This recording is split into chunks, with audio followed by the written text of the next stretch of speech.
Okey. Maka baca doa sesudah melontar jamrah. Sudah selesai melontar jamrah, ya Allah Tuhanku, jadikanlah haji ini, hajiku ini haji mabrur. Sa'inya diterima, dosa diampuni dan amal saleh diterima, dan dosa tidak akan mengalami secara rugi selama-lamanya. Inilah doakan kami bila kami sudah berada di tempat ini itu, minta kepada Allah, ya Tuhanku, jadikanlah hajiku haji mabrur ya Allah. Sa'i yang kau terima, dosa yang diampuni, amal saleh yang diterima, dan urusan yang tidak akan melibat kerugian selama-lamanya. Doa nak buat tu memang cakap sana, baca doa sendiri. Apa sebab kita ini kita pun kan baca doa saja. Okey. Yang keempat, bermalam di Muzdalifah. Bermalam di Muzdalifah ini bukan malam di hotelnya. Itu bermalam 2 atau 3 hari pada hari tasyrik.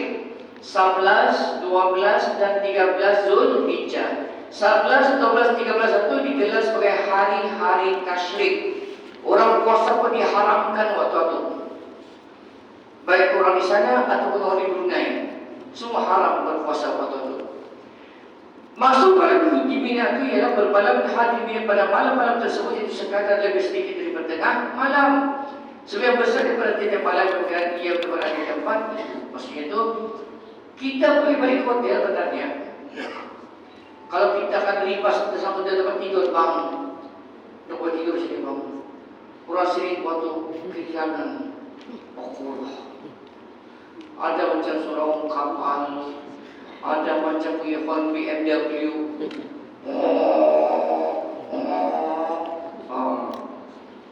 Jadinya tempat tidur bang, balik ke hotel.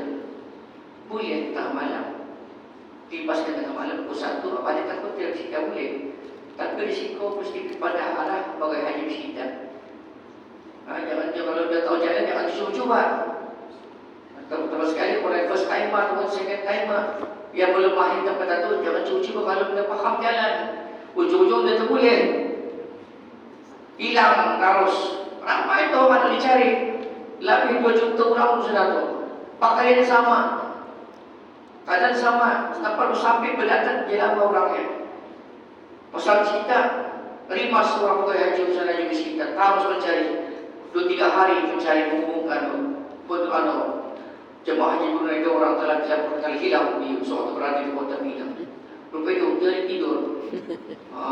Jadinya pada ini, okey. Jika jemaah haji tidak berada di Mina pada malam tersebut kurang daripada setengah malam, maka mereka telah meninggalkan wajib haji dan wajib dikenakan dam. Kalau kita keluar kota Mina pada 11 hari bulan, 12 hari bulan, hingga bermalam di Mina pada tengah malamnya, maka kita dianggap telah meninggalkan wajib haji. Dan orang yang wajib haji wajib kena bayar dam. Bukan papan dam kita bagi kami. Lusin. Dam lain, main-main catur apa tu lain tu. Dam lusin maksudnya tu. Jemaah dalam mengisi masa dengan banyak-banyakkan amal ibadah sewaktu berada di Mina seperti sembahyang waktu berjemaah, khatam Al-Quran, supaya sunat, membaca Al-Quran, beristighfar, membaca takbir, bertahlil, berzikir, berdoa dan sebagainya.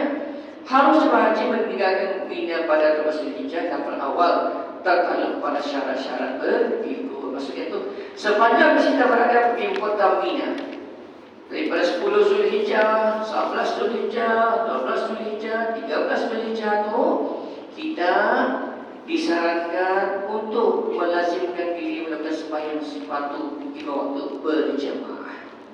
Jangan di-skip. Okey. Dan kalau kita baca Quran, khatamkan Al-Quran satu sana, pasang sana pada dinau kan. Bukan ada jemputan kahwin, bukan ada bos senior kita buat kerja itu kerja ini. Mana ada kita mengimbau kita berjalan kita berikan itu dan sebagainya. Kita yang sendiri-sendiri jadi bini. Atau di bini atau anak kita bisa jumpa-jumpa. Bini satu kem, laki-laki satu kem. So nanti itu boleh apa? Baca Quran, belum yang kita tu.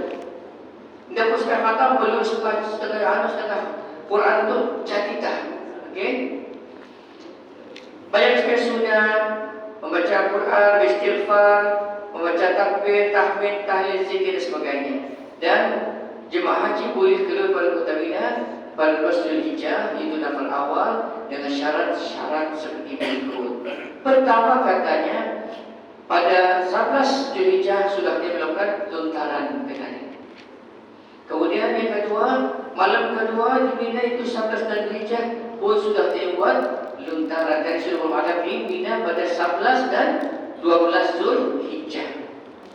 Dia sudah berada di sana.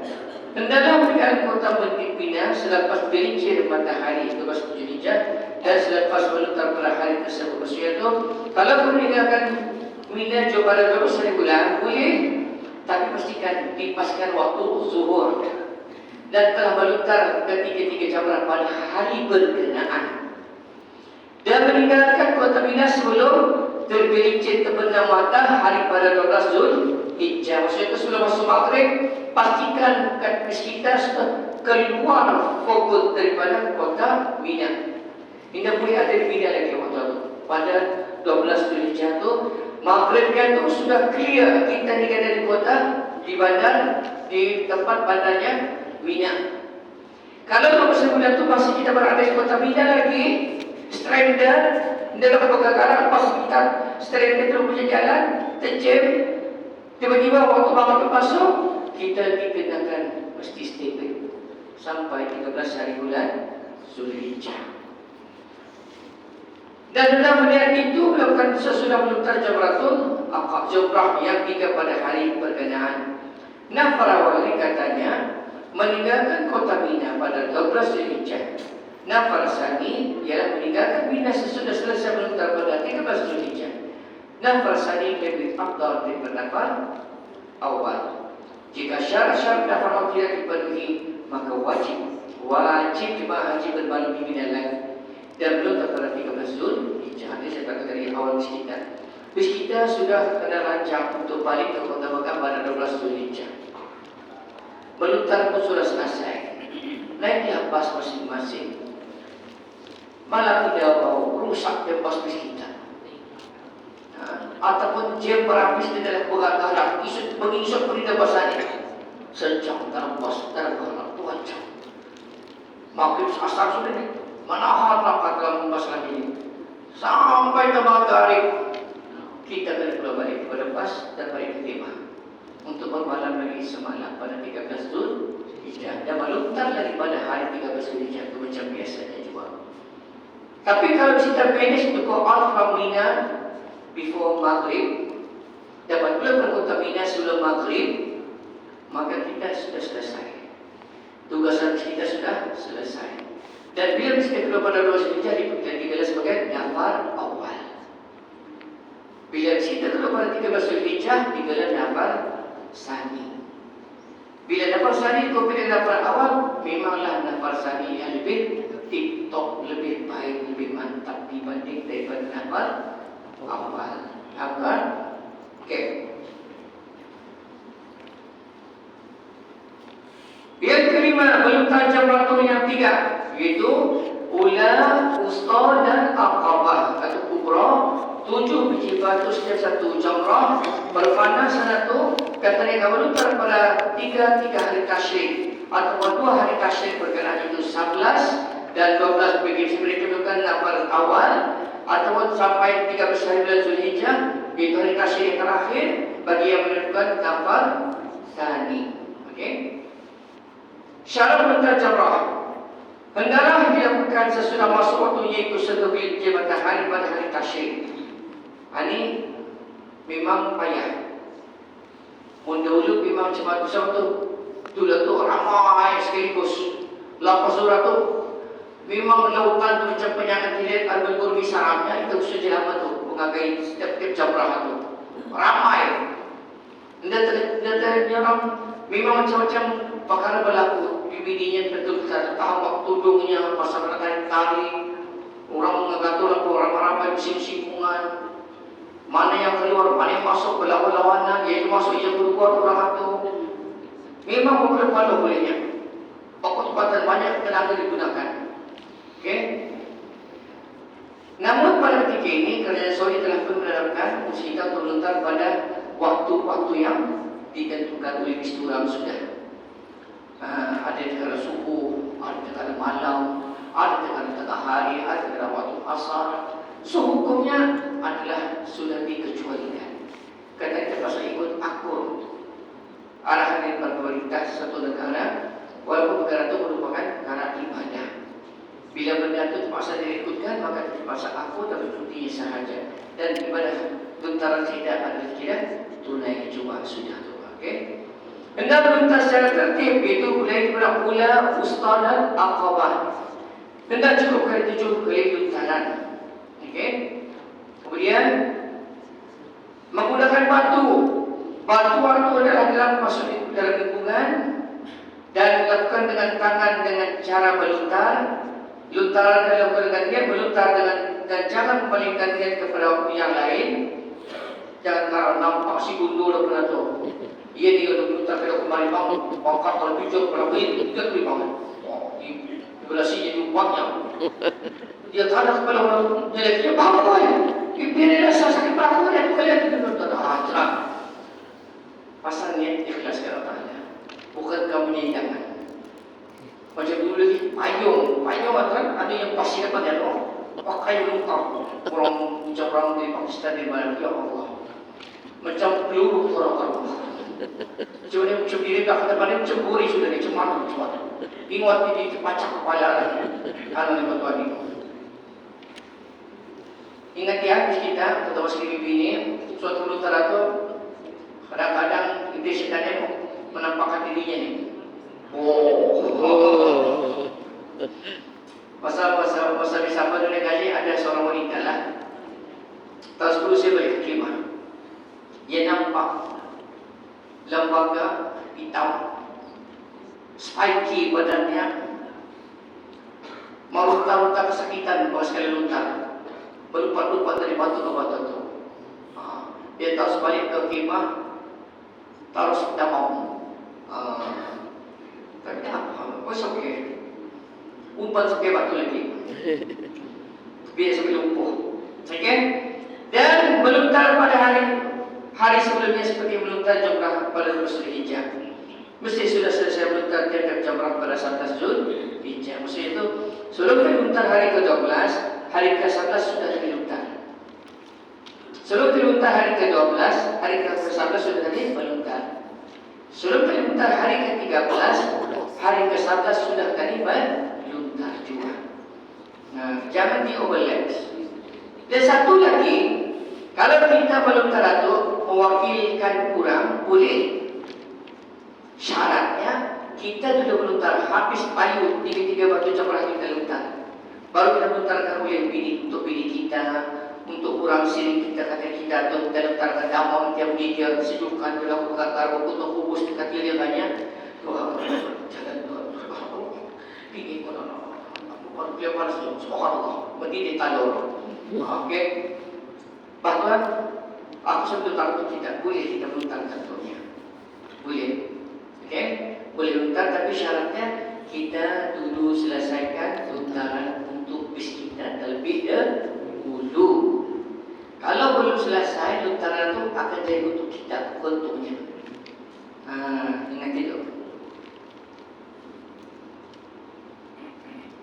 Batu berluntaran terdiri pada batu kecil sebesar kacang. Itu sedikit kecil sedikit pada ruas jari. Makruh yang pasar darinya dan makruh juga batu-batu pasar dipecah-pecahkan. Batu pasar pakai kali yang pecah-pecahkan lagi. Dua terjadi pandang. Okey. Yang kedua harus batu luntaran daripada tempat tetapi makruh diambil pada dalam masjid.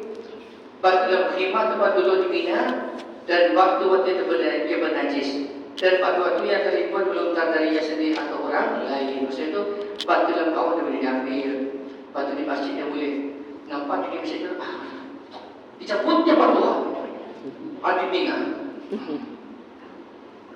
Batu-batu yang itu dibasuh lebih dahulu sebelum untuk meluntar.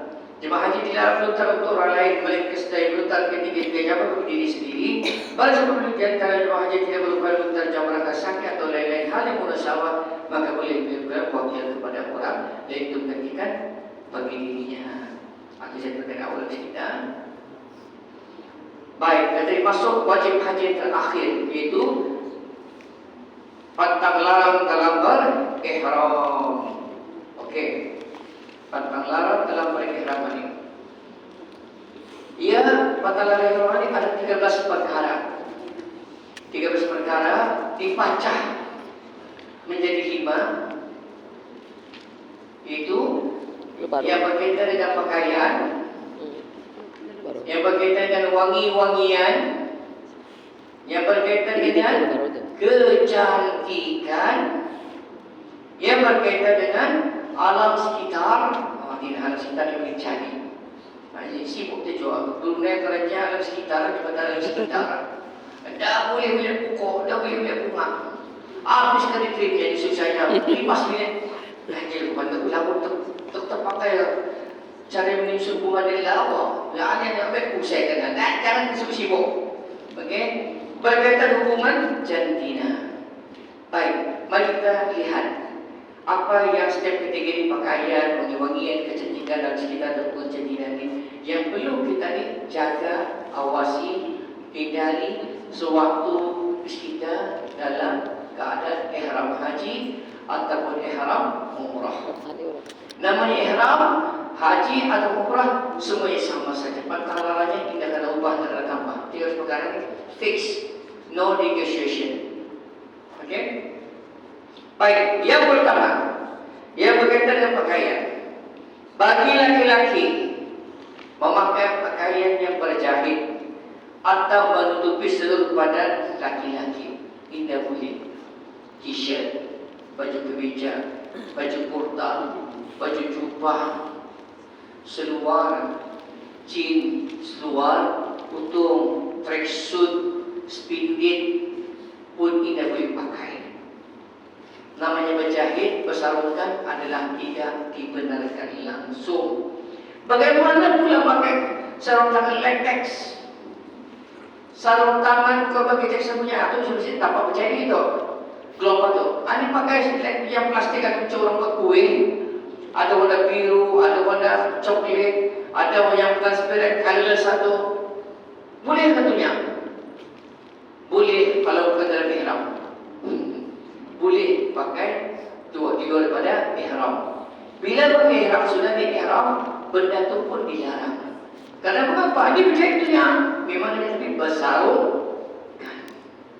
Atau maka tidak boleh bagi laki-laki menggunakannya. Okey? Stukir pun tidak boleh laki-laki. Menutup kepala ada padan kepala tu. Kita katakan patah sopan tu. Menutup kepala atau sebagian ya seperti memakai songkok bagi laki-laki. Pakai songkok, ketayam, cap, apa lagi? Tutupi bahir zen, apa lagi? Apa yang disebut penutup, maka tidak dibenarkan suatu dari tengah memakai ihram. Sama ihram haji ataupun ihram umrah. Tidak boleh sama sekali. Payung boleh. Boleh payung. Okey. Bertaduh pohon pokok yang rendah boleh. Mencampur dalam hotel kalau patah-patah boleh. Campur dalam hotel. Ujung-ujung habis pakak-pakak patah-patah dia. Okey, maksudnya tu ada pula berkenaan katakan di hotel itu. Hotel 5 bintang pula pun. Ada pula pernahnya. Menanggal ada pula pernah tu di Egypt menanggal anak itu mengingu-ingu. Bang mandi lu mandi aman dia terihram makan dalam ihram ni mencampur. Ini apa-apa. Ya sudah tiba-tiba langsung atau apa tu. Okey. Kalau yang masih timbul lagi, ini apa tu insya-Allah. Tidur menggunakan bantal. John Boring pakai bantal, pakai je yang bantal. Ikut stand up. Dia mengapa? Bantal letaknya di bawah kepala. Maka kalau tertutup oleh bantal itu kepala kita ni di bawah, tidak dikira sebagai penutup. Okey. Bantal itu tempatnya sesuai di bawah. Tapi kalau matahari tertukupkan ke muka, oh, salah akidah sudah. Maka itu adalah dilarang. Kain ihram bis kita sajuk kan dilepas daripada Madinah ke Makkah. Ambo sabu. Mata pun timbul ais sudah. Bulu batu tu ais sudah semuanya. Sajuk sudah. Macam besar di sudah. Kita naikkan kain ihram kita duduk ke kepala kena. Okey. Bini-bini menutup muka. Atau kalau sudah punya luka tu, kadang-kadang keluar kuasa keluar ni. Jadi menutup muka. Okey. Muka kita tu pakai mask, pakai niqab. Ada boleh. Boleh asalkan kita berpenyangkar. Ini batang lidi apakah? Ini taruh sebagai kena di kawasan dia bersih. Terlepas boleh. Kalau sanggup berulang kali orang boleh lepas ribu. Kalau bini sesuatu nanti sudah ada. Kalau tak pakai, tak terpakai. Okey. Maksudnya tu tidak ada keperluan langsung tidak dibolehkan memakai niqab. Tidak boleh pakai mask. Okey. Memakai sarung tangan ada yang kita bawa kali ini. Pakai sarung tangan tu bang. Apa sarung tangan batal wudu? Mana nak cari batal wudu kalau kita pakai tergong? Tangan kita di dalam, bukan di luar. Nak potong ke sisi. Jalan-jalan tangan-tangan. Nak pakai amas lagi. Amas jadi kerana apa? Satu si pun tanya orang berhaji bau perang satu. Ada je antu satu. Syaitannya ada je satu. Dia masuk mencuri bahan pindah. Okey.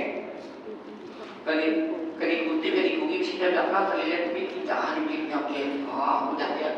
Kita berjalan keluar sudah masuk. Alhamdulillah dia cari. Berlaku di perkara sini. Okey. So itu dia hilangkan buah emas. Kalau ada masa dia tak boleh saja. Taruh rapat di set. Taruh gali lubang, anak gali buah tu. Buat macam mana? Kasih anak Alibaba, kasih bapa. Masuk dalam tanah tu. Taruh dalam batu. Nak tahu. Okey. Pakai sarung tangan tidak boleh begini. Walaupun begini ini tidak apa? Tidak ada larangan benda-benda mencari apa ini hanya sarung tangan boleh, tapi bab sarung tangan adalah ditegak. Stukit, yes, mesti pakai. Wangi-wangian. Memakai wangi-wangian sama daripada pakai atau mengisapkannya terlebih dahulu. Mengidu kali boleh mengisap kali paling mengisap. Bisa pakai bulat pak. Itu kali mengidu. Jadinya memakai wangi di badan, di pakaian ataupun menghidunya di dalam hidung. So, bila kita kena di badan tulisannya, apa yang kita pakai sebelum ihram, jangan lagi memakai harum-haruman.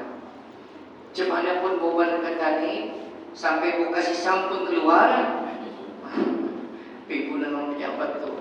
Kalau seorang tu adalah kasih sangat tahu, ya Allah, kau apa itu mana? Ibu tak pula masa datang, sebab kau harus pilih kami hidup. Kita betul semana hidupnya, dia tu. Pilih macam mana tahan coba untuk berbualan itu. Pokoknya batas original, bau kasih sampanan. Jadi bawa apa kita waktu itu, kabar haram adalah prohibited, tidak dibenarkan langsung.